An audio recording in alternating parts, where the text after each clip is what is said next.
Hi అండి. అందరికీ good morning. అందరికీ హ్యాపీ సండే.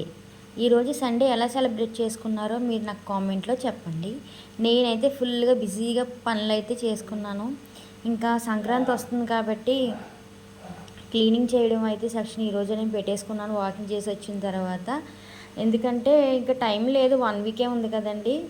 అందుకని చెప్పి నేను క్లీనింగ్ అవన్నీ చేసుకున్నాను. ఇది వచ్చి జ్యూస్ వచ్చి నేను daily beetroot carrot Apple juice తాగుతాను కదా. ఈరోజైతే pumpkin seeds, chia seeds, sunflower seeds ఇవన్నీ కలిపి మనకి ఆన్లైన్లో ఉంటుంది మిక్స్డ్ సీడ్స్ అని చెప్పి ఆ సీడ్స్ని అయితే నేను స్మూదీ కింద చేసుకున్న ఒక బనానా వేసి దాంట్లో ఒక హనీ అయితే కలిపాను టేస్ట్ కోసం. మనకి హనీ అవసరం లేదనుకుంటే అవాయిడ్ చేయొచ్చు, కానీ నేను తాగే ప్రతి జ్యూస్ మా పిల్లలకు కూడా ఇస్తాను. సో వాళ్ళకి స్వీట్నెస్ లేకపోతే తాగరమాట. అందుకని చెప్పి స్వీట్నెస్ కోసం నేను హనీ అనేది యాడ్ చేశాను. ఇంకా టిఫిన్కి వచ్చి గారెలు అయితే వేసాను. సండే కదండి, పిల్లలకి ఇష్టము. ఇంకా ఇంట్లో అని చెప్పి సండే కొంచెం మనకి టైం కూడా వాళ్ళకి హరీ బరీ ఉండదు. స్కూల్ టైం అయితే పొద్దున్నే హడావుడని చెప్పి, మామూలు రోజు మనకు సండే కదా తిరిగ్గా ఉంటుంది కాబట్టి సండే అని చెప్పి నేను వేసాను. ఇంకా సంక్రాంతి వచ్చేస్తుంది కదా, 1 వీకే ఉంది కదా. నేనైతే ఈరోజు దులుపుల కార్యక్రమాలు అన్నీ పెట్టుకున్నాను. మీలో ఎంతమంది సంక్రాంతి పనులు ఈ దులుపులు ఇవన్నీ పెట్టుకున్నారో కామెంట్ చేయండి. మీరు సామాన్లు అవన్నీ తోమేసుకున్నారా? నాకు ఇంకా ఇత్తడి సామాన్లు ఉన్నాయి తోముకోవాలి. ఇంకా దానికి ఇంకా టైం పెట్టలేదు, ఈ వీక్లో పెట్టేసుకుంటాను.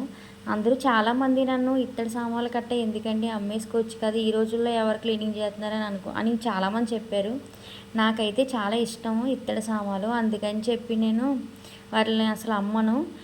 ఇయర్కి ఒకసారే కదా తోమేదని చెప్పి ఇయర్కి ఒకసారి తోముకొని మంచిగా అరమార్లు అలా సర్దుకుంటాను. నాకు మా అమ్మగారు వాళ్ళు పెట్టింది అవి నాకు చాలా ఇష్టం, అందుకని చెప్పి నేను ఆ సామాన్లు అన్నవి తీయను. ఇంకోటి ఏంటంటే మనం శుభ్రం చేసుకుంటే ఏదైనా బాగుంటుంది.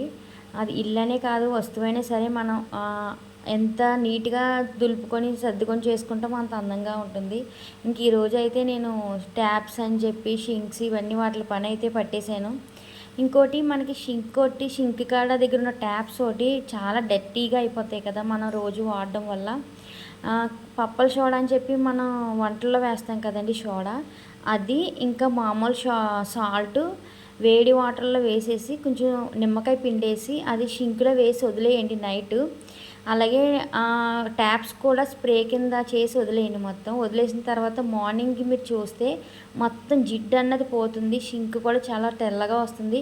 ట్యాప్స్కి కూడా అంత జిడ్డు ఉండదండి. గోడలకు కానీ ఆ షింక్ చుట్టూ ఉన్న గోడ కానీ జిడ్డుగా ఉండదు, మనకి నీట్గా ఉంటుంది అన్నమాట. చాలా ఈజీగా మురికి అన్నది వదిలిపోతుంది. మీకు కూడా ఈ టిప్ నచ్చితే పాటించండి. అలా నైట్ వేసి వదిలేయడం వల్ల బొద్దింకలు అవి కూడా రావండి. మనకి షింక్ కూడా చాలా నీట్గా క్లీన్గా ఉంటుంది. ఈరోజు అయితే నేనైతే ఇంటి పనులతోటే సరిపోయిందండి నాకు.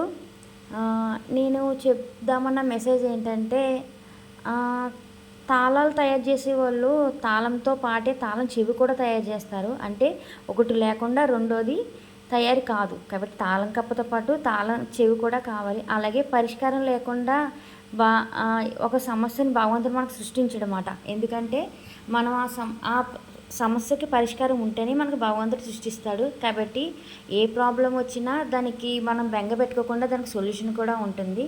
ఓకేనా ఫ్రెండ్స్?